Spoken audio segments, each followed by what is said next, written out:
This is the most iconic version of King Kong. With fingers thicker than a man's waist, he gently tugs at the hemp ropes entrapping the woman. The weakened woman finally lays eyes on the beast before her. Her savior is none other than Kong.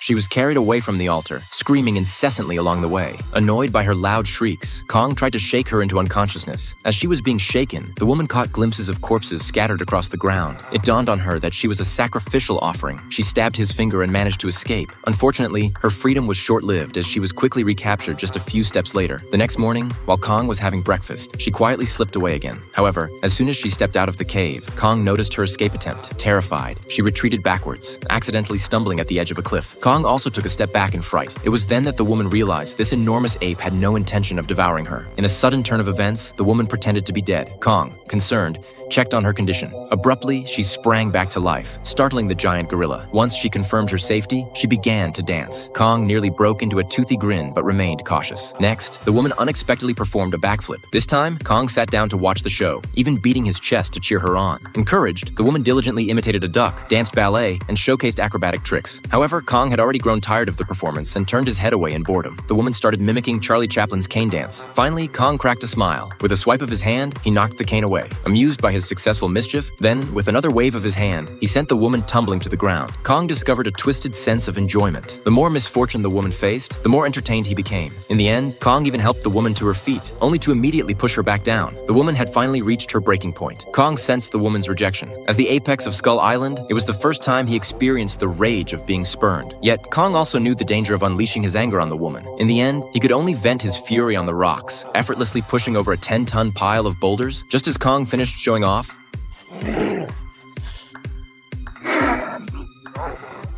Kong left the woman behind and ventured away from the cliff alone.